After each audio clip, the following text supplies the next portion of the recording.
오늘 주신 본문의 말씀 가지고 마지막 때의 은밀한 제안, 부제가 있으며 진정한 영적 해방을 이루자라는 제목으로 하는 말씀을 증거하도록 하겠습니다.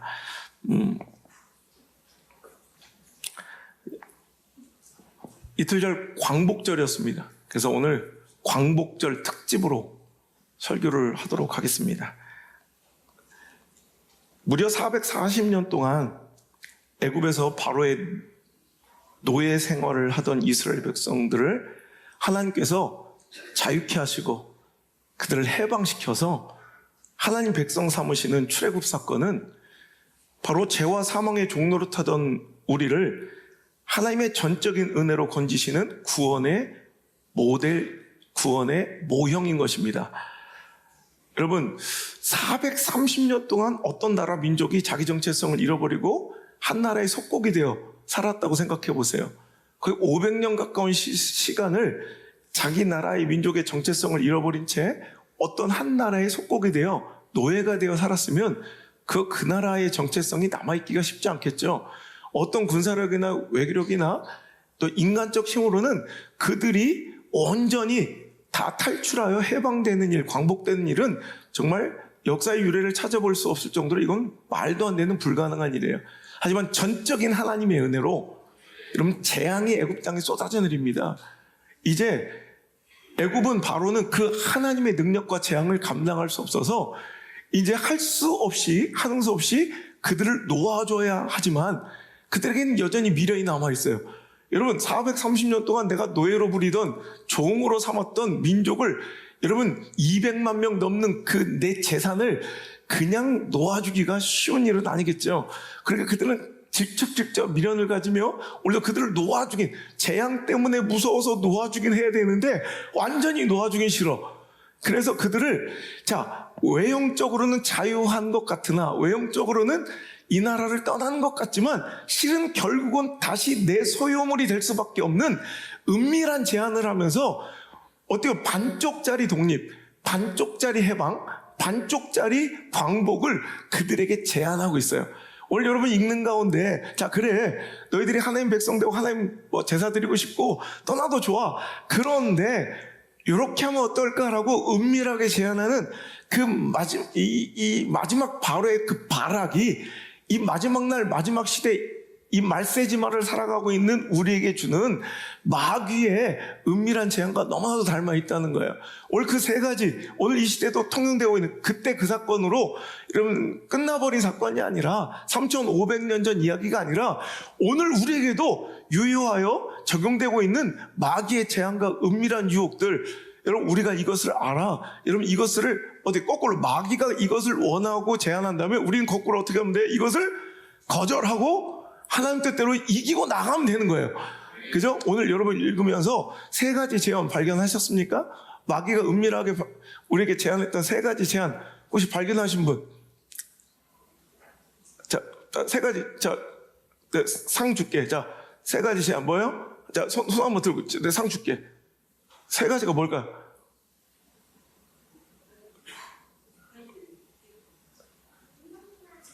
세 가지가 잘 안 보여요. 두 가지는 다 보이는데 세 가지가 안 보이죠? 그게 당연한 거예요. 여긴 두 가지밖에 안 나와요.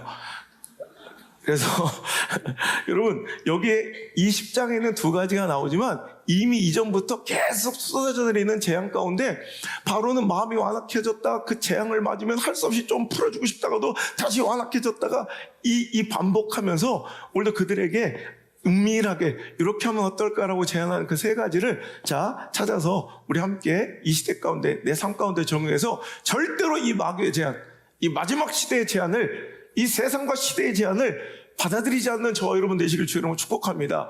그렇잖아요. 일제시대에 우리가 광복, 해방을 이뤘으면 완전하게 독립해야지 외교권은 그들에게 주거나 그래서 경제적 속국으로 있다면 이건 완전한 해방이 아닐 거예요. 오늘도 여러분 마찬가지입니다. 나오려면 확실하게 나와야지. 하나님 백성대로 하나님 나라로서의 정체성을 바르게 세워야지.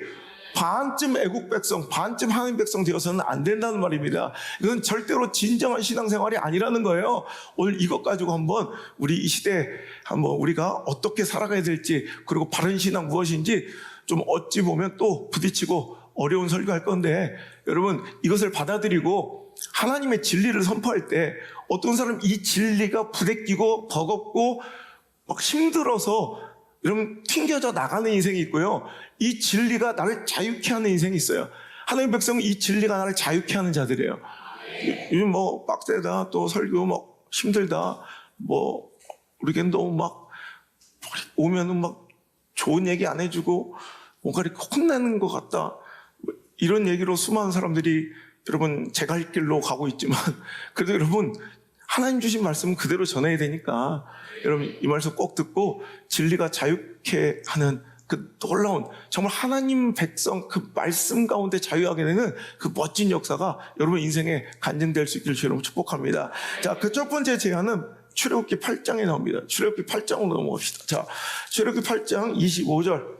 자, 25절부터 29절까지 한번 읽어볼게요. 시작. 바로가 모세와 아론을 불러 이르되 너희는 가서 이 땅에서 너희 하나님께 제사를 드리라.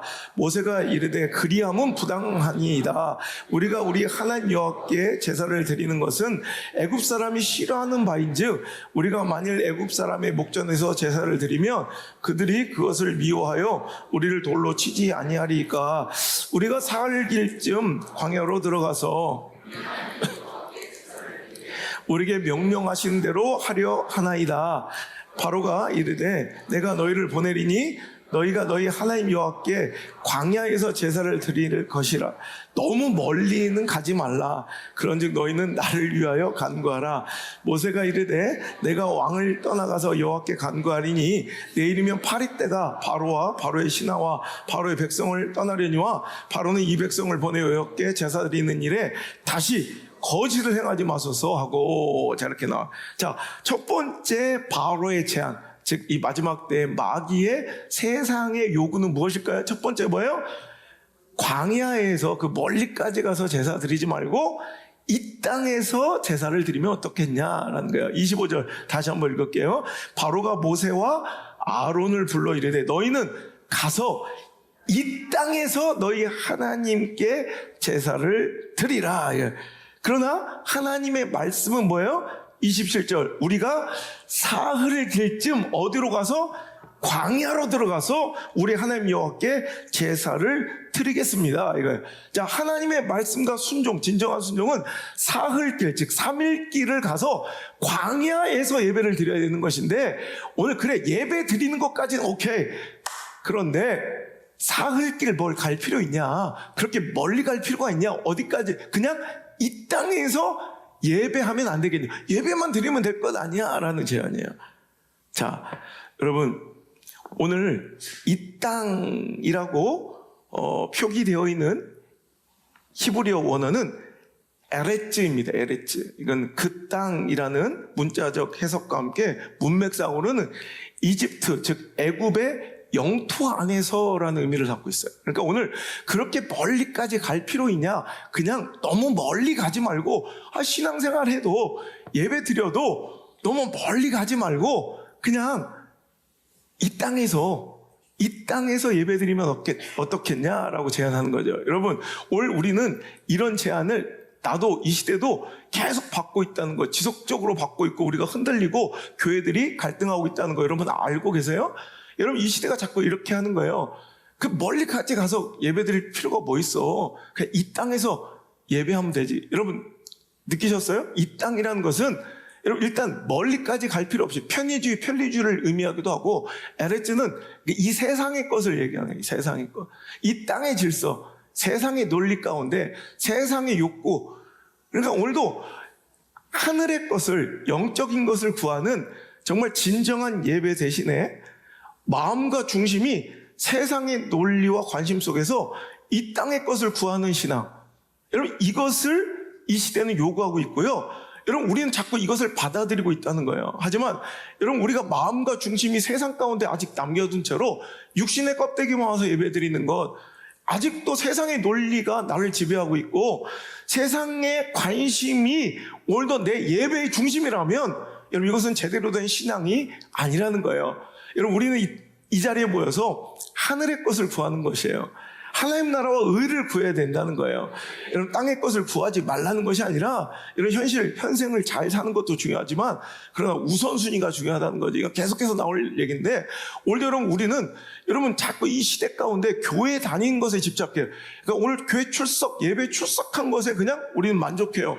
그래서 여기 와서 그냥 내 마음을 3일길 떠나 광야에서 드리는 예배가 아니라 아직도 내 몸뚱아리는 여기 와서 예배 드리고 있지만 오늘도 나는 여전히 세상의 논리와 가치관 속에서 살아. 그리고 세상의 관심사 가운데 오늘 예배를 드리며 세상의 것을 이 땅의 에레츠, 이 땅의 것을 구한다는 거예요. 하지만 하나님 명령은 뭐냐면 광야로 가라요. 광야로. 사흘 길을 떠나 광야로 가서 예배 드려라. 여러분 제가 늘 얘기했지만 광야라는 히브리어, 자 땅은 에레츠, 세속적이고 세상적인 현실적인 가치를 추구하는 것이라면 여러분 광야는 미드바르. 근데 이 미드바르가 어떤 단어에서 함께 파생했다고 그랬어요? 다바르. 말씀이라는 단어와 미드바르, 광야라는 이 단어가 같은 파생어입니다. 자 보세요. 그러니까 오늘 하나님께서 원하는 것은 사흘길쯤 떨어져서 광야, 말씀이 지배하고 이제 세속의 논리, 세상의 가치관이 나를 지배하는 신앙생활이 아니라 오직 하나님의 말씀이 기준돼요. 유혹을 따라 욕심을 따라 썩어져가는 그 구습을 따라서 내 삶을 제거해버리고 이제 새 사람을 입어서 그 진리 가운데 내 모든 선택과 결정, 행동의 양식들이 기준이 바뀐 거예요. 이제 하나님의 말씀이 나를 통제하는 거예요. 하나님의 말씀이 내 삶의 선택의 기준이 되는 거예요. 하나님의 말씀이 내 결정과 행동의 여러분 엔진과 동력이 되는 인생, 여기까지 나와야 진짜 신앙이라는 거예요. 여러분 신앙을 이용하는 사람들이 얼마나 많아요. 여러분 여기서 신앙을 여러분 내 필요에 따라 이용하는 신앙도 여러분 신앙이라고 할 수 있을까요? 여전히 세상의 논리와 가치가 지배하면서 하나님이 왜 필요해?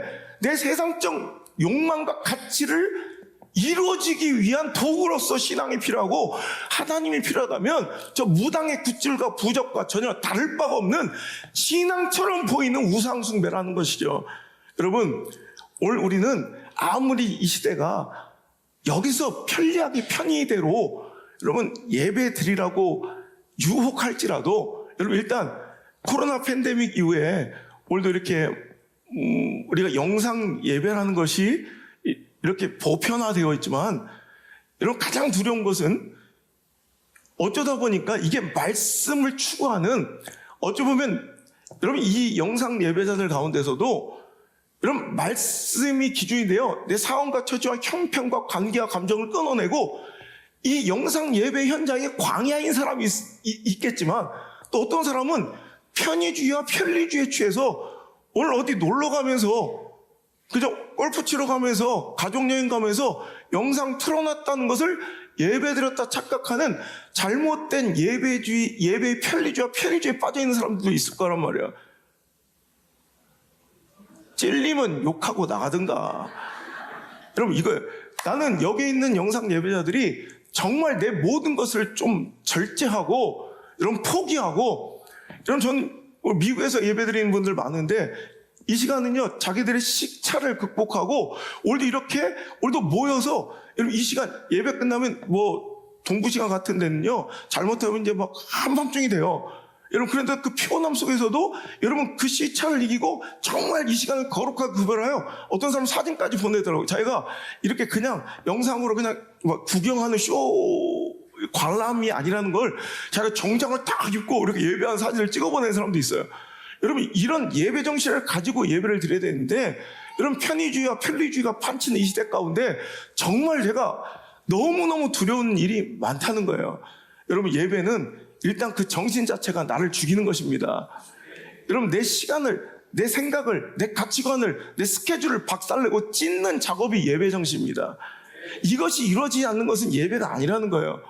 여러분 내가 할 것 다 한 다음에 찌끄레기를 드리고 내 우선순위를 먼저 다 발현한 뒤에 남는 시간 드리는 것이 아니라 오히려 여러분 예배는 내 중심을 드리고 우선을 드리는 거예요.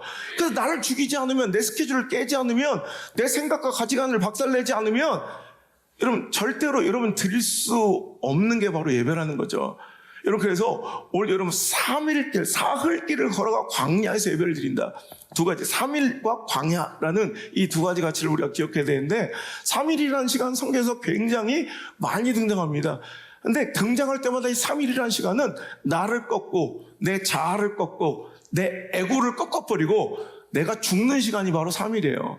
그러니까 내 상황과 처지와 형편의 논리, 즉 세상의 논리와 여러분 세상의 논리는 뭐예요? 어떤 선택과 결정을 내가 내릴 때 가능성, 확률, 통계, 분석, 트렌드, 유행 또 내 상황, 처지, 형편 논리 아니겠습니까? 내 사상과 이념 따위가 아니겠습니까? 내 관계와 감정 따위가 아니겠습니까? 이런 것 따라 우리가 휘둘려가고 모든 선택과 결정이 이루어지고 주도되지만 여러분 오늘 3일길은 그것들을 완전히 다 박살내고 깨트리는 시간과 작업을 상징할 때 3일을 써요. 그리고 여러분 제일 먼저 아브라함이 아들 이삭을 바치는 100살에 낳은 아들, 이건 차라리 내가 죽는 게 낫지 어떻게 그 아들을 죽인단 말이에요. 그 아들을 바치라는 그 명령에 여러분 모리아산으로 즉각 그 다음날 아침에 여러분 내가 얘기했죠. 아내 사라와 의논한 흔적이 하나도 없다고. 사라와의 대화가 한마디도 안 나와요. 이게 옳으니 맞으니 신학적으로 이게 괜찮겠니? 너는 괜찮겠니? 나는 괜찮은데 참아볼래? 손잡고 질질 쳐울었으면 그 다음날 못 가요. 근데 아예 입 딱딱 버리고 하나님 말씀 임하자 그 다음날 이른 아침에 그냥 떠나는 거야. 야, 여기까지는 우리가 순간적으로 결단할 수 있어. 근데 중요한 것은 그 모리아산까지 번제산까지 가는데 며칠 걸린다고? 3일 길을 걸어가는 거예요. 그때 얼마나 갈등이 있을까요? 되돌아가고 싶지 않을까요? 이쯤에서 멈추고 싶지 않을까요? 실은 순종은요, 여호와 일의 놀라운 역사를 경험하려면 이 3일 길을 감당해야 돼. 진짜 신앙은 결단하고 아멘 하는데 여기서 나오는 게 아니라 여러분의 삶의 현장에서 그 3일간에 벌어지는 거예요. 그 3일간에 내 자아를 꺾고 내 감정을 꺾고 내 관계를 꺾고 내 가치관을 꺾을 수 있는 그 3일이 있느냐, 이것이 진정한 신앙의 시작이에요. 여러분 에스더가 상황 처지 형편으로는 도무지 내가 감당할 수도 없는, 이건 말도 안 되는 일이지만 하나님이 나를 이때를 위하여 부르셨다는 그 사명감에 뭐라고 해요? 죽으면 죽으리다 맹세하고 3일간 금식에 들어가요. 여러분 이거예요. 오늘도 상황과 처지와 형편에 매몰되어 그 결정을 낼 수밖에 없는 나를 꺾는 시간이 바로 3일이에요. 할렐루야. 요나는 내 감정대로 여러분 니느웨로 가지 못하고 그냥 내 감정대로 타협하여 여러분 다시스로 가려고 할 때 풍랑을 만나 물고기 뱃속에서 처절한 회개를 하고 내 뜻과 내 생각과 내 가치관을 뒤집어 놓고 깨트려 바꾸는 시간이 바로 3일입니다. 예수님이 육신의 고통과 육신의 아픔으로 인하여 도무지 선택할 수 없는 그 아픔의 현장에서 그러나 하나님 아버지 내 원대로 마옵시고 내 원대로 마옵시고 아버지 원대로 하기를 원하나이다. 피 눈물 땀을 진액을 다 쏟아 하나님께 기도하고 순종하여 십자가에 매달려 죽으신 이후에 여러분 하나님의 뜻이 완벽하게 이루어지고 육신의 생각과 육신의 모든 죄악된 그 모든 여러분 속박되었던 것들이 끊어지는 시간이 바로 3일이라는 거예요. 여러분 그래서 우리에게는 3일이 필요하다는 거예요. 여러분 3일을 걸어가는 것 자체가 예배예요. 이해가 되십니까? 이 3일 정신이 있어야 그게 바로 예배라고요. 근데 오늘 우리는 사흘길을 걸어갈 생각을 안 해. 3일간의 이런 깨어짐과 내 자아와 에고가 박살내는 신앙이 아니라 너무 편리하게 그냥 내가 원하는 대로 박수 쳐주고 격려해주고 칭찬해주는 내 세상적 논리와 가치관과 내 욕망과 욕구를 여러분 격려해주고 응원해주는 교회를 찾고 있다는 거예요. 그런 예배를 찾고 있다는 거예요. 여러분 이것은 진정한 의미의 예배가 아닙니다. 예배는 그 뜻이 꺾이는 거예요. 그 욕심이 꺾이는 거예요. 내 추구하는 바가 꺾이는 거예요. 내 자아가 꺾이는 거예요. 내 에고가 박살나는 시간이에요.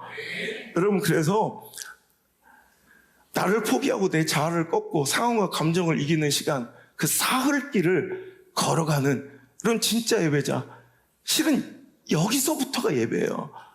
여러분 에레츠, 즉 이 땅의 가치가 아닌 미드바르 광야에서 다바르 말씀, 즉 세상의 가치와 논리가 지배하고 관심사인 예배, 이 가짜 예배, 진정한 예배가 아닌 예배를 이제 중단하고 세상의 논리와 질서를 등져버리고 세상의 가치와 욕망을 내려놔버리고 우리 모든 관심이 하나님의 말씀이 되며 그 말씀 앞에 나를 굴복시키는 진정한 광야 정신이 진짜 예배일진데, 오늘도 우리가 다바르에서 여러분 미드바르에서 다바르 말씀을 붙잡고 여러분 사흘길 내 모든 추구하는 바를 내 욕망과 내 뜻을 꺾어버리고 하나님 아버지 원대로 되길 원하나이다 바짝 엎드릴 수 있는, 제가 그래서 늘 기도할 때 주님 우리를 굴복시켜 주세요.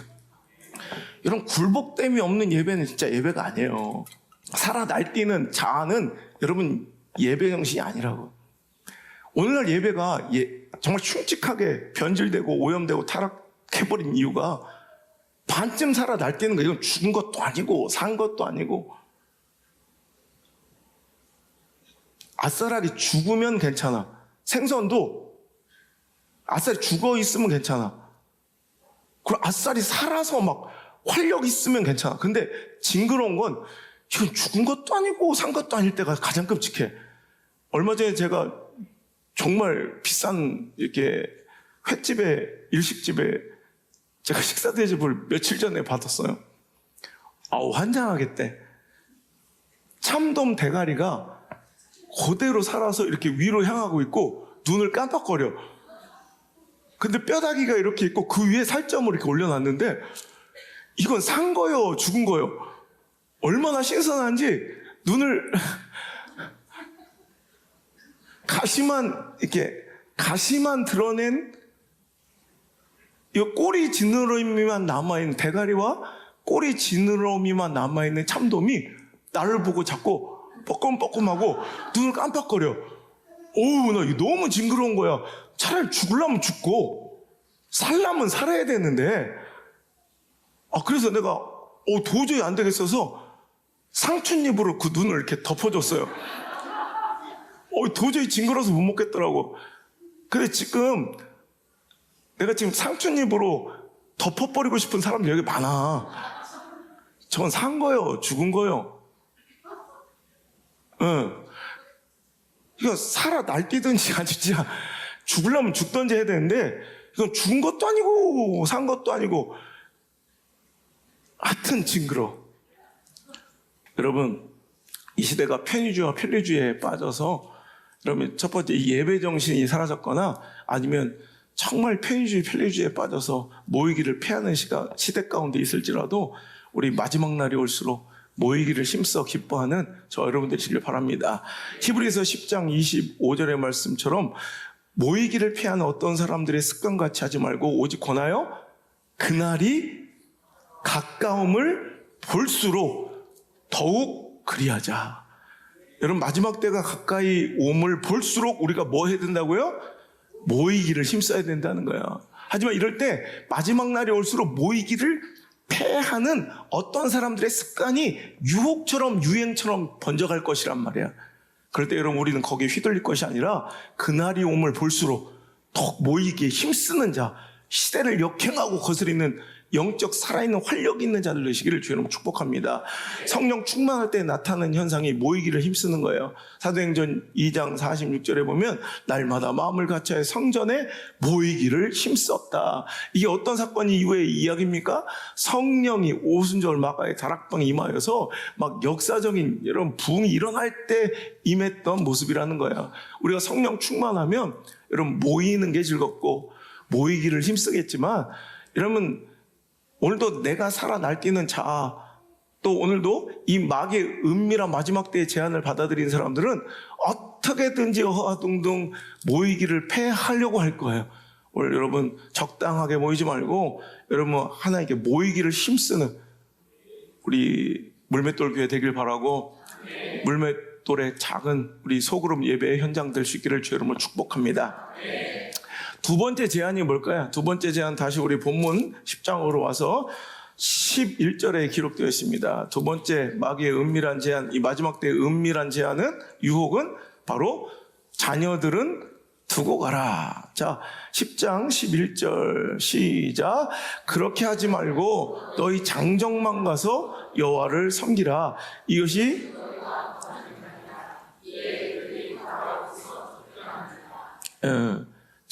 자 8절부터 시작. 모세와 아론을 바로에게 다시 데려오니 그가 그들에게 이르되 가서 너희 하나님 여호와를 섬기라고 갈 자는 누구누구냐 물었더니 모세의 대답 시작. 모세가 이르되 우리가 여호와 앞에 절기를 지킬 것인지 우리가 남녀노소와 양과 소를 데리고 가겠나이다 했더니 이제 바로의 제안이 뭐라고요? 그렇게 하지 말고 남녀노소 어린아이까지 데려가지 말고 너희 장정만 가서 여호와를 섬기는 것이 어떻겠느냐라는 제안. 여러분 제가 늘 얘기하지만 여러분 절대로 신앙생활 가운데 자녀를 배제하고 다음 세대를 격리하는 것, 여러분 구분하는 이거 절대로 하나님의 뜻이 아닌 줄 믿습니다. 자녀에 대한 신앙교육의 약화, 솔직하게 말하면 신앙에 대한 가치와 교회와 예배에 대한 가치를 싸구려 취급하며 정말 헐값으로 여기는 이 시대 가운데 하나님 주시는 오늘 경고의 말씀이에요. 그래 너희들 후회한다. 여러분 절대로 다른 것은 좀 잃어도, 다른 것은 좀 포기해도, 다른 것은 조금 모자라도 신앙의 가치, 예배의 가치, 믿음의 유산만큼 반드시 물려줄 수 있는 우리 부모들 돼야 돼요. 지금부터라도 철저하게 나부터 그 가치를 소중하게 여기고 목숨처럼 중요하게 여기고 그거 전달해야 돼요. 여러분 지금까지는요 시대의 풍조가 그러니 나만 그런가 대충 다 그러니까 다 그렇게 그냥 함께 휩쓸려 가다가 지금 다 후회하는 거예요. 여러분 우리 교회 거칠다 뭐 빡세다 뭐 그렇게까지 할 필요 없냐, 뭐 애들이 힘들다 잡는다. 하지만 여러분 결과를 보라는 결과를. 여러분 우리 자녀들 우리 교회 자랑입니다. 우리 자녀들이 예배하는 모습, 여러분 이거 우리 교회의 이건 여러분 자긍심이고 정말 정체성이고 자랑거리입니다. 제가 오늘 큰 대형교회 가는데 그 대형교회도 요즘에 여러분 청년부가 몇백 명이 안 돼요. 여러분 어마어마한 몇몇 명 교회도 청년부가 몇백 명밖에 안 되는 이런 기현상 속에서 여러분 너무 안타깝잖아요. 예를 들어서 이런 만 명 교회만 칩시다. 10,000명. 그럼 10,000명이 뭐 작년만 10,000명이라고 그러면 주일학교는 대충 뭐 남자 여자 만나서 결혼했으면 5,000 가정 된다고 칩시다. 5,000 쌍이면 뭐 대충 아무래도 한 3,000명은 있어야 될 거 아니에요. 5,000명은 있어야 될 거 아니에요. 그죠? 뭐 아무리 뭐 못해도 3,000~4,000명. 요즘 그렇게 안 돼요. 그러니까 어른들의 세상이 돼버렸어요, 예배는. 그래서 어느 순간부터 어린 친구들이, 우리 교회는 아니지만 다른 교회 친구들이 예배를 어른들의 것이라고 생각해요. 어른들의 전유물이라고 생각해요. 예배드리라 그러면 왜 내가 어른 예배를 드려 이래. 이거 말도 안 되는 거예요. 예배가 어른 예배가 어디 있어요? 예배는 예배인 거예요. 하나님을 믿고 따른 모든 백성들이 드려야 되는 게 예배인데, 여러분 어린애들은 예배 드린 걸 어른의 몫이라고 생각하면 예배를 못 드려요. 그러다가 어느 순간 나이가 차서 예배 드리려고 하면 이제 예배를 힘겨워하고 예배 습관과 훈련이 되어 있지 않아. 그때부터 교회를 이탈하는 거예요. 그럼 이제 요즘에 어떻게 방법을 쓰느냐? 이제 주일학교 끝나고 나서 이제 뭐 청장년부로 오려면 청년부부터, 그것도 말도 안 되는 건데, 한 100번 양보해서, 자, 청년 때부터 대학교 들어가면 어른 예배를 들어야 된다. 뭐, 그들의 논리예요. 어른 예배를 드리는 나이가 성년이 돼요. 청년부로 올라가면 어른 예배라는 걸 드려야 된다고 칩시다. 근데 맨날 주일학교에서 레크레이션만 하고 쳐놀고 막 보물찾기 막 이렇게 하다가 청년부에 와서 예배 드리라니까 너무 버거워하고, 힘들다고. 여러분, 옛날엔 100명 주일학생이 있으면 14명 남는다고 그랬어요. 대학교 올라갈 때. 요즘에 8명도 안 된다는 거예요. 그 8명마저도 이제 와서 예배를 못 드리고 미치려고 해. 몸을 베베꼬고 막 누워있고 막. 그러니까 이제 어떻게 하냐면 청년부를 따로 떼어서 구별해줘요. 그 니들끼리 그냥 놀으라고 그냥 와서. 그러면 이제 주일학교 연장선상에서 자기들끼리 그냥 막 이렇게 하고 막 이렇게 이걸로 그냥 예배를 대체하는 거예요. 물론 그것도 예배 드렸다고 할 수 있겠지만 이제 어느 순간 점점점 교회에 하나님께 주신 비전이나 하나님께서 주신 이 영적 양식들을 함께 공유하며 함께 익어가고 성장해가는 한 교회 공동체의 모습이 사라지는 기현상이 벌어지고 있다는 거예요. 그러니까 망조입니다. 하나님은 분명하게 말씀하세요. 성경에 대해서 남녀노소 모두가 나와 광야에서 함께 예배드리고, 여러분 진정한 예배 정신으로 함께 예배될 사람은 어른들 장정만이 아니라 여러분 분명히 어린아이들도 함께 예배해야 됨을 여러분 성경은 분명히 밝히고 있어요. 어느 순간부터 한국교회는 성장이 중심이 되고 성장이 목표가 되니까 이제 성장에 저해되고 방해되는 요소들을 좀 막 분리시키고 격리시키기 시작했어요. 여러분 그래서 여러분 교회만 잘 나가고 크면 뭐해? 제가 얼마 전에 큰 대형교회 가서 뭐라고 그랬는지 알아요? 내가 웃으면서 진짜 큰 교회는 어떤 교회냐면 내일이 기대되는 교회가 큰 교회예요. 다음 세대가 소망 있는 교회가 큰 교회지. 지금 몇 명 남아있는 게 뭔 중에 30년 후에 보라고 어떤 교회가 큰 교회인지 여러분 내가 당당하게 얘기할 수 있는 거. 여러분 이 시대는요 절대로 그러니까 자꾸 이 아이들을 막 이렇게 그냥 뭐 놀이처럼 전 그래서 주일학교라는 단어 자체를 제가 쓰기 싫어하는 게 그거예요. 여러분 썬데이 스쿨은 못 먹고 못 살 때 영국이나 한국 선교 초기에 여러분 뭐 누가 케어해줄 그런 뭐 문화적 공간도 없고 이런 부모들이 그걸 잘 케어를 쓰고 막 바쁘고 먹고 살려고 힘들 때 교회가 그 역할을 대처해주면서 그냥 여러분 할 수 없이 여러분 그 필요에 의해 생겨난 여러분 시스템이지 주일학교 여러분 썬데이 스쿨이 문제가 아니라 저는 이 아이들도 다 저는 그래서 칠드런 미셔너리, 칠드런 미니스트리, 칠드런 처치 여러분 얘들은 다 하나의 예배자고 인격자들이에요. 여러분 얘들 애 취급해서 안 돼요 절대로. 얘들 우리보다 나을 수 있어요. 여기 웬만한 직분자보다 얘들이 더 나을 수 있다고 착각하지 말라는 거예요. 신구약 성경 다 뒤져보세요. 여러분 부흥 일어나고 하나님의 백성들을 모아서 하나님의 커다란 은혜와 성령의 임재와 놀라운 축복과 기적을 보이시고 하나님께서 역사하실 때마다 여러분 애들이 배제된 적 있는지 보라고요. 이게 하나님의 역사하고 법칙이에요. 근데 왜 우리가 자꾸 이걸 격리시키고 배제시키냐고 애들을. 여러분 함께 예배하고 함께 그 신앙의 가치를 공유할 수 있는 교회가 돼야 된다는 거예요. 자, 9장에 모세가 하나님의 명령 따라 말씀 따라 이렇게 얘기하잖아요. 우리가 여호와 앞에 절기를 지킬 것인지 우리가 남녀노소 양과 소를 데리고 가겠나이다. 절대 타협은 없습니다. 우리 어른들만 가는 게 아니라 남녀노소 누구나 어린아이들도 데려가야 합니다. 여러분 사무엘상 7장에 보면 우리가 잘 알고 있는 미스바의 기도와 회복의 역사의 그 은혜 현장에도 여러분 장정들만 어른들만 있는 게 아니라 여러분 모두 온 이스라엘 백성들이 다 모였을 때 역사가 일어난 거고요. 열왕기하 23장 여러분 오늘도 율법책이 발견되어 온 사람들이 기뻐하고 막 감사하는 그 역사적 현장 그 배경을 보고 한번 읽어볼까요? 열왕기하 23장 2절 한번 읽게요. 시작. 이에 왕이 여호와의 성전에 올라가매 유다 모든 사람과 제사장들과 선지자들과 백성이 노소를 막론하고 다 왕과 함께 한지라. 아멘. 여러분, 자 3절 시작. 왕이 단위에 서서 여호와 앞에 언약을 세우되 마음을 다하고 뜻을 다하여 여호와께 순종하고 그 계명과 법도를 율례를 지켜 이 책에 기록된 이 언약의 말씀을 이루게 하리라 하며 백성이 다 그 언약을 따르기로 한. 어른들만이 아니에요. 남녀노소 모든 사람이 한 주신 그 말씀에 아멘하고 그 말씀을 따르기로 했다고. 이렇게 길러내야 돼요. 여러분 에스라 10장 1절을 볼게요. 시작. 에스라가 하나님의 성전 앞에 엎드려 울며 기도하여 죄를 자복할 때 많은 백성이 크게 통곡하여 남녀와 어린아이의 큰 무리가 그 앞에 모인지라. 여러분 에스라의 그 엄청난 회개의 운동과 그 성령의 임재 그 역사의 현장에도 남녀노소 어린아이 큰 무리 다 있었다는 거예요. 자, 느헤미야 성벽이 재건되고 하나님께서 또 그들에게 부흥을 주실 때 느헤미야 12장 43절 시작. 이날에 무리가 큰 제사를 드리고 심히 즐거워하였으니 부녀와 어린아이도 즐거워하였으므로 예루살렘이 즐거워한 소리가 멀리 들려. 여러분 하나님께 제사 드리고 예배 드릴 때 남녀와 어린아이들도 함께 했다는 거예요. 그 기쁨의 웃음소리가 온 성에 가득했다는 거예요.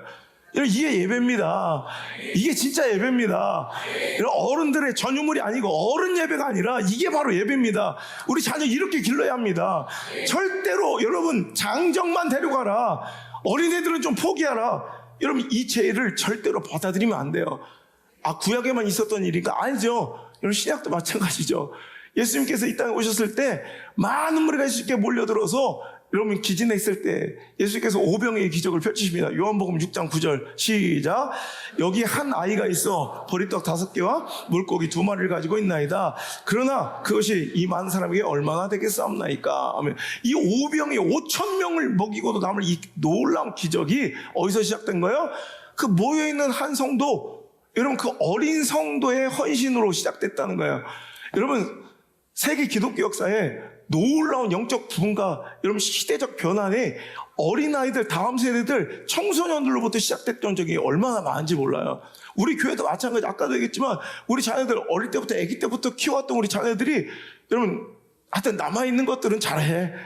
여러분 저렇게 남아서 여러분 어른들보다 더 헌신하고 어떤 부흥회나 집회 있을 때 가장 먼저 헌신하고 가장 먼저 앞다퉈 뛰쳐나오고 교회 우리 교회 태풍이 불면 여러분 어른들보다 중직자들보다 우리 자녀들이 제일 먼저 튀어나오잖아. 여러분 중고등부 애들이 튀어나오잖아. 청년부들이 튀어나오잖아. 여러분 이거 당연한 거 아니에요. 이거 정말 감사히 여겨야 돼요. 여러분 제발 우리 애들을 애 취급하지 맙시다. 여러분 우리가 애들을 찾고 애 취급하잖아요. 저거 애라. 저거 요즘 애들 다 그래. 애 취급하면 여러분 영적인 금쪽이 되는 거야. 제가 존경하는 폴 워셔 목사님이 시대를 향한 일가를 날릴 때 내가 진짜 너무 눈물이 났어요. 이 영상을 보면서 폴 워셔 목사님이 이러대. 다음 세대가 위기인 이유? 이제 질문을 받은 거예요. 신앙교육이 어려운 이유? 그랬더니 그분이 그건 당연한 것 아닌가? 당신의 가정, 자녀들을 보라는 거예요. 우리 자녀들은 매주 일주일에 5일 동안을 꼬박 매일 8시간씩 학교에 가서 반기독교적, 반신앙적 세상의 교육을 아주 철저하게 받습니다.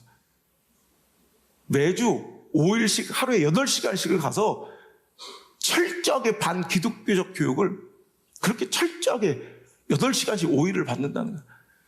그러고 나서 어떻습니까? 근데 썬데이 스쿨 교회에 와서는 고작 40분 모여 앉아서 박수치고 노래하다가 노아의 방주 그림을 펼쳐놓고 기린에다가 노란색 색깔칠하고 있다 간대.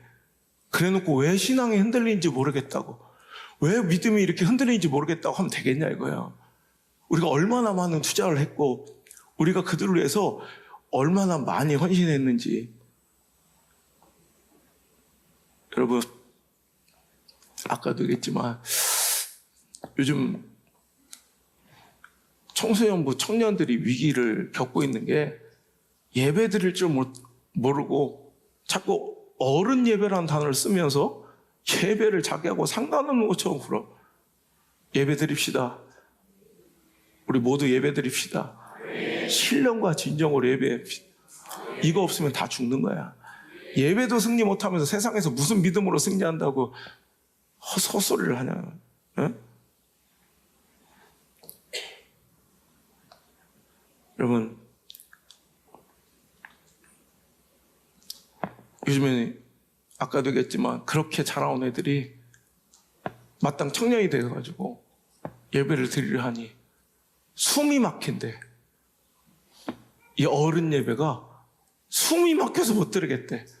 그래 걔들 떠날 사람 다 떠났지만 중직자 애들은 할 수 없이 그냥 꾸역꾸역 앉아있는 애들은 또 데리고 있어야 되니까 청년부 독립 예배를 만들어서 또 지들에 맞는 그런 자기들끼리 막 음악 크게 틀어놓고 막 이런 쇼 같은 예배를 드려요.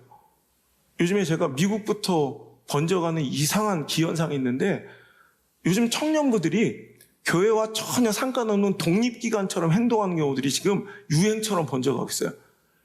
교회 예산은 요구해요. 딱 자기들의 독립적인 예산을 얼마 주십시오 그래. 그래서 그 교역자가 그 돈 갖고 애들하고 노는 거야. 전혀 기성세대나 교회가 관리, 감독, 타치도 못하고 이건 자기들 예산이에요. 내가 얼마나 한심한 모습을 봤냐면 그 교회 다니는 청년들이 담임 목사님을 몰라. 진짜 이게 담임 목사한테 인사도 안 해. 자기는 그냥 그 교회인 거야. 그럼 지들이 개척을 해가지고 예배를 드리든가 돈은 달라고 하면서 자기들끼리 쓰고 자기들끼리 하면서 이것을 세력화해가지고 껐듯하면 교회를 쪼개고 나가고. 내가 물어봤더니 그 교회 중직자 아들인데 정말 평생을 그 교회에 헌신한 중직자 아들인데 담임 목사님 설교를 들어본 적이 없대. 지금 이제 결혼할 때가 됐는데 영의 꼴 담임 목사님의 이 영적 양식은 먹어본 적도 없이 그냥 그렇게 주일학교 썬데이 스쿨로 익숙해져가지고 청년부까지 이제 그렇게 만들어주는 거야. 이래서 되겠습니까? 이건 말도 안 돼. 우리 교회에서 상상도 못할 일이죠. 여러분, 한 마음, 한 뜻, 한 비전 갖고, 한 신앙, 영적 결을 가지고, 이렇게 함께 예배할 수 있는 거, 많은 것을 소비하고, 많은 것을 손해보고, 많은 것을 잃어야 될지언정, 우리가 꼭 지켜야 될, 여러분, 가치인 줄 믿습니다. 여러분, 가장 좋은 신앙 교육은요, 이렇게 3대가, 4대가 함께 예배하는 거예요. 그래서 할아버지, 할머니의 아멘! 이 고백을 듣고, 할머니, 할아버지, 아빠, 엄마의 헌신과 순종의 모습을 보고 겸손하게 엎드려 눈물로 기도하는 그 무릎을 보고 주님의 몸 되신 교회를 사랑하고 주의 종을 겸손하게 충성되게 섬기는 그 모습을 좀 보면서 그 등짝을 보여주는 게 가장 좋은 교육이에요. 여러분, 할머니, 할아버지는 저렇게 예배 드리는구나. 우리 아버지, 엄마는 저렇게 헌신하고 충성하는구나. 저렇게 겸손하게 무릎 꿇고 기도하는구나. 저렇게 순종했구나. 저 상황에도. 이거 보여주는 거예요. 제가 우리 애들한테 제가 선교하거나 그리고 어떤 제가 감사의 예물을 드리거나 어떤 정말 할 수 없는 순종, 어려운 순종을 내가 결단하고 감행할 때 한 번도 제가 독단적으로 혼자 한 적이 없어요. 애들 어렸을 때부터 애들한테 다 공개하고요. 애들과 함께 기도합니다. 왜? 애들 절대 어리지 않아요. 누가 그래? 우리 안드레 성조 어떻게 길렀길래 그 리더십 하냐고. 지금 리더십 세미나를 해달라는 이게 학부모들의 요청이 있었어요. 저한테 신앙, 설교는 됐고, 나한테 설교는 됐대. 너무 길고, 애들 어떻게 키웠는지를 와서 좀 해달라는 세미나 요청이 들어와서. 저는 어릴 때부터 다 해요. 어릴 때부터 다 같이 의논해요. 이런 상황인데, 어떻게 했으면 좋겠니? 하다못해, 누가 속색인 얘기 있잖아. 발광하고, 눈알 찢어지고, 교만 떨고, 불순종하고, 이런 얘기도 다 해줘. 그게 또 시작이군요. 이렇게 안드레가 얘기하고 저러다 크게 한번 맞을 텐데 우리 안성주가 얘기를 해요. 여러분, 이거 아이들 함께 영적 상황을 공유하시고요. 순종과 헌신을 보여주시고요. 함께 여러분 내 소유물이라는 애 취급하지 말고 함께 내가 우리 청년부들하고도 우리 교회 사역 내가 미진하고 부족한 부분을 우리 청년들 제 아기 때부터 키웠던 애들인데 쟤한테 의논하고 쟤들한테 내가 답을 구할 때도 있어요. 절대 저 어린아이들 다음 세대들 유치하거나 어리지 않습니다. 강력한 영성 가지고 여러분 우리 교회를 우리 기성세대를 오히려 살려줄 수 있는 희망이고요. 저들을 통해 우리가 다시 불붙고 일어날 일이 있게 될 줄 믿습니다. 절대 우리 마지막 시대의 제안, 제발 니들만 가면 안 돼. 자녀들은 그냥 대충 두고 그냥 가면 안 돼. 이런 말 같지 않은 제안을 단호하게 거절해버리고 우리 자녀들과 함께 갑시다. 세 번째 제안입니다. 24절 읽겠습니다. 시작. 바로가 모세를 불러서 이르되 너희는 가서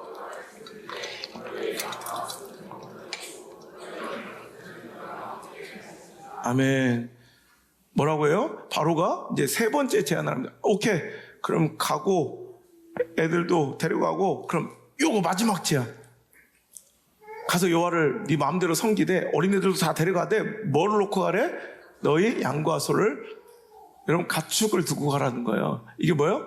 우리 물질 여러분, 물질에 대한 이 문제, 물질의 헌신에 대한 문제, 하나님과 나 사이, 신앙 안에서 이 갈등된 이 물질의 문제, 지긋지긋하죠. 가장 민감하고 또 끊임없이 이어지는 정말 지긋지긋한 시험과 유혹, 갈등 아닙니까? 오죽하면 예수님도 또 물질이 하나님이야, 둘 중에 하나 택해. 여러분, 얼마나 어떻게 보면 약간 자존심이 상하고 유치한 질문이에요. 그런데 너 정말 돈이야 하나님이야 라고 물어봐야 됐을 정도로 다른 허접한 삼류 목사가 한 설교가 아니라 예수님의 설교예요. 또 물질이 주인이냐 하나님이 주인이냐 골라야 된다라고 얘기할 정도로 우리 가운데, 우리 영성, 우리 신앙을 가장 좌지우지하고요, 우리를 갈등과 유혹 가운데 빠뜨리고 우리를 넘어뜨리는 가장 덕과 같은 제안이 바로 물질 문제예요. 물질 문제. 여러분, 그 정도로 물질은 우리 마음을 꽉 틀어 쥐어지고 우리를 진정한 하나님 백성 되지 못하게 만드는 가장 강력한 시험이고 대적이고 또한 우상이요. 여러분, 이 우상을 깨트릴 때만이 진짜 하나님의 백성 될 줄 믿습니다. 진정한 영적 자유와 독립을 이룰 줄 믿습니다. 마태복음 6장 19절에 너희를 위하여 보물을 땅에 쓰지 말라. 거긴 종과 동록이 하며 도둑이 구멍을 뚫고 도둑질을 하느니라. 오직 너희를 위하여 보물을 하늘에 쌓아두라. 여러분, 그러면서 21절 이 말씀 우리는 꼭 기억해야 돼요. 시작. 네 보물이 있는 그곳에. 다시 한번 시작.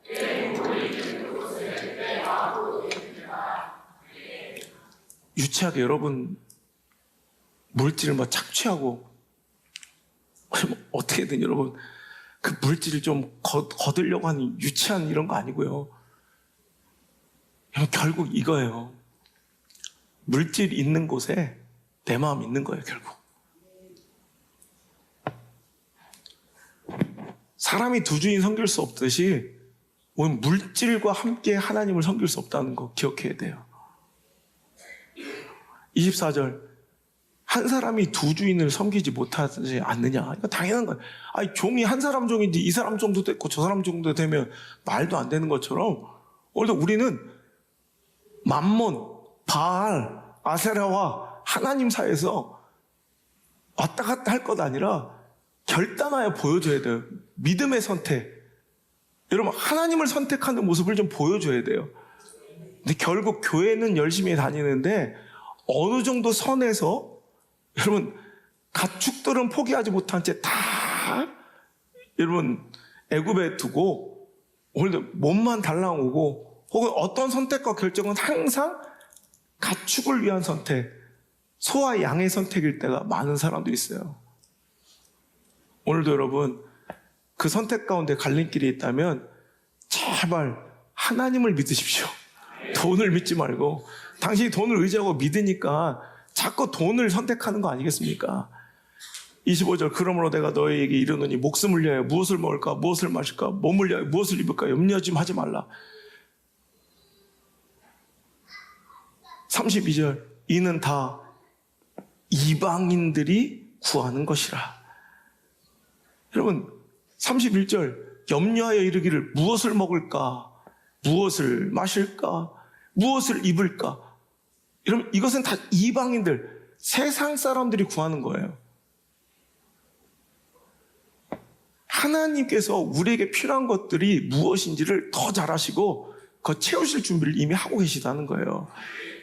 여러분, 그렇다고 여기서 세상의 것을, 이 땅의 것을 구하지 말라는, 그 구하는 순간 뭐 당신 죄인이야, 당신 뭐 진짜 구원받지 못할 사람, 이런 게 아니에요. 현실도 잘 살아야 되죠. 우리에게 다급한 문제와 어려움들도 구해야죠. 그런데 여러분, 이 땅의 것만 구하지 말라는 것이고, 또 우선순위가 중요하다. 우선순위, 이게 진짜 중요한 거예요. 먼저 그의 나라와 의를 구해야지. 제가 늘 얘기하죠. 우리는 예배 올 때 뭐 어떤 집회, 제가 오늘도 붕해 가면서 항상 그 얘기를 해요. 여기 와서 뭔 기도 제목이 이루어지고 뭐 축복받기를, 응답받기를 꿈꿔서 온 게 아니라, 우리는 여기 뭐 있는지, 여러분, 축복받으러 온 게 아니라 우린 이미 축복받았기 때문에 온 거예요. 은혜 받으러 오는 게 아니라 이미 우리는 은혜 받았기 때문에 예배할 수밖에 없는 거예요. 예배는 은혜 받으러, 축복받으러 오는 것이 아니라 우리 갚을 수 없는 축복과 은혜를 받았기에, 영생의 선물을 받고 내 대신 우리 예수 그리스도께서 그 죄값을 감당하시고 십자가에 죽으셨는데 그 은혜를 입은 자들의 모임이 교회예요. 그러니까 우리는 뭔가 더 큰 은혜와 또 다른 어떤 필요가 있어서 온 게 아니라 은혜 받은 사람들이 예배하는 거예요. 은혜 받으러 오는 게 아니라 은혜 받았기 때문에 온 거예요. 여러분, 이 우선순위가 여러분 헷갈려서는 안 된다는 거예요. 똑같은 여러분 음식 재료를 가지고 똑같은 양념과 똑같은 재료를 넣어도 순서가 달라지면 맛이 완전히 망치는 거 아시죠? 이런 진짜 요리는 순서가 굉장히 중요해요. 이걸 언제 넣느냐에 따라 똑같은 양의 똑같은 이런 재료를 넣고 음식을 해도 순서가 달라지면 완전히 달라져. 맛이 달라져. 이건 다른 요리가 돼요. 이해가 잘 안 되면. 그럼 똑같은 옷을 명품이고 뭐 옷을 똑같이 입어. 똑같아. 타이도 이거 타고 그런데 바지를 입고 팬티를 입어봐. 그거 이상하잖아. 순서가 중요해. 그 슈퍼맨이래, 슈퍼맨. 이런 게 순서가 굉장히 중요한 거예요. 순서에 따라 완전히 다른 인생을 산다니까. 먼저 그의 나라와 먼저 그의 의를 먼저 하나님 뜻과 먼저 하나님을 구해야죠. 하나님만 구하고 하나님을 구해야 되는데 우리는 자꾸 와서 내 필요와 욕망을 구하고 아까 뭐 첫 번째 것과 하늘의 것을 구해야 되는데 이 땅의 것을 구하러 이 땅에 이 자리에 있는 사람들이 얼마나 많냐는 거예요. 여러분, 마르틴 루터가 사람이 회심할 때 세 가지 회심이 있다 그래요. 첫 번째는 마음의 회심, 두 번째는 머리의 회심, 그리고 세 번째는 지갑의 회심. 사람이 회심할 때, 하나님께 돌아올 때 가장 마지막으로 회심하는 것이 그의 지갑이다. The last part of a man to be converted is his wallet. 그래. 그러니까 사람이 회심할 때 가장 나중에 회심하는 것이 지갑이래, 지갑. 여러분, 오늘 이 물질의 회심이 이루어지지 않으면 정직하게 하나님께 여러분 가축을 가지고 가서 번제물을 드리지 않으면 우리 신앙은 결국 원점으로 돌아오게 돼 있어요. 결국 그 가축 생각나서 하늘의 것이 아니라 에레츠, 땅의 것을 구하는 자가 되고, 여러분 자녀도 왜 두고 가요? 대부분 여러분 이것도 여기와 연결되는 거예요. 결국 아이들의 신앙의 가치를 내려놓고 포기하는 이유가 뭐예요? 이런 공부 잘해야 되니까. 그래서 아이들 주일날 막 예배드리고 막 학원 보내고 막 어떤 애 주일도 쉬고 막 고3 때는 내 진짜 내가 경험한 고3 때는 우리 아이는 방학을 해야 된대. 근데 실제 목회하면서 봤던 실화예요, 실화. 왜? 고3 때만큼은 좋은 대학 들어가기 때문에 교회를 쉬겠대. 여러분 중직자들이 그래요, 중직자들이. 어떤 교회는 한 장로가 자기 딸을 두고 그런 얘기를 하더래요. 우리 애는 고3 때는 교회 안 나오겠다. 좋은 대학 들어간 이후에 지금까지 안 돌아오고 있대요. 여러분 보세요. 왜 좋은 대학이 필요해요? 좋은 직장 가려고. 왜 좋은 직장 가야 돼요? 잘 먹고 잘 살라고. 결국 아이들의 신앙을 포기하기 시작한 것들이 어디서부터 시작되느냐? 결국 여러분 또 이거예요. 무엇을 먹을까? 무엇을 마실까? 무엇을 입을까? 이 세상적인 가치, 에레츠, 이 땅의 것을 구하는 것 때문에 여러분 오늘 자녀들까지 또 포기한 이런 우리 보세요. 무엇을 먹을까? 무엇을 마실까? 무엇을 입을까? 고민해도 먹는 거 뻔하고 아유 입고 온 거 봐. 그 고민 끝에 내린 결론이 이거라면 차라리 고민하지 마세요. 우리 교회는 얼마나 좋아? 킵고잉 티셔츠 나눠주니까 그거 입고 다녀. 그냥 죽을 때까지 킵고잉 이거 있으면 얼마나 좋아. 여러분 고민해봤자 결과도 별로 없게 열매도 좋지 않다면 여러분 먼저 그의 나라와 의를 구하며 여러분 학원 빠지고 학교 빠지는 거는 세상 무너지는 건 교회에 빠지고 예배 빠지는 것은 가볍게 여기는 거. 여러분 고3 되면 신앙의 방학을 스스로 선포하는 거 정말 속아 웃을 일이에요. 여러분 좋은 대학 좋은 직장 결국 잘 먹고 잘 살 수 있으면 얼마든지 우린 바알을 품고 아사라 목상을 교회 안에 세울 수 있는 자들 아니냐는 거예요. 여러분 정신 똑바로 차세요. 여러분 결론은 뭐냐면 여러분 결론은 뭐 3가지 유혹 제가 원래 물질 설교 잘 안 하니까 몇 가지만 할게요. 은혜 받으면 다 해. 하나님이 주인 되시면 하지 말래도 해. 그러니까 여러분, 내가 뭔가 물질이 흔들리잖아? 그 은혜가 흔들린 거예요. 하나님과 관계가 흔들린 거라고 보시면 정확해요. 이 우선순위, 여러분, 내가 내 의지와 신실함을 하는 게 아니라 은혜에 충만해서 되어지는 거예요. 여러분, 결국 정답은 뭐냐면 상황, 시대, 대세, 트렌드, 형편, 감정, 관계, 유행 이런 거 따라가지 왈가왈부 하지 말고 뭐 이 소리 저 소리 섞을 거 없이 그냥 하나님이 시키신 대로 하면 돼. 데리고 나와 사흘길을 나와서 광야에서 예배 드려라 했으면 여러분 가축과 어린아이 데리고 3일길 나와서 광야에서 예배 드리면 되는 거예요. 말씀대로 하면 되는 거예요. 하나님 주신 말씀 명령 그대로 순종하는 우리 물맷돌 되시기를 주님으로 축복합니다. 세상이 뭐라고 제안하고 요 정도는 괜찮을 거야 유혹하고 타협해도 여러분 절대로 그 딜을 그 제안을 받아들이지 말고 하나님 시키신 대로. 하나님 어떻게 시켰습니까? 사흘길을 나와 광야에서 어린아이들과 남녀노소와 함께 모든 가축 데리고 나와라 했으면 우리 그렇게 하면 되는 거예요. 여러분 상황이 속삭이는 소리, 형편이 속삭이는 소리, 감정과 관계에 이끌려 가능성과 확률에 휘둘려 이 시대 유행과 트렌드에 매몰되어 살지 말고 하나님 말씀이 무엇인가, 하나님 시키신 일이 무엇인가, 하나님 뜻이 무엇인가, 이걸 기준으로 최종 권위로 삼아서 이것대로 순종할 수 있는 이런 시대 진정한 자유를 누리며 영적 광복과 해방을 누리는 반쯤 걸쳐져 있는 애국 백성이 아니라 하나님 백성 되는 저 여러분 되시기를 주 여러분으로 축복합니다. 할렐루야.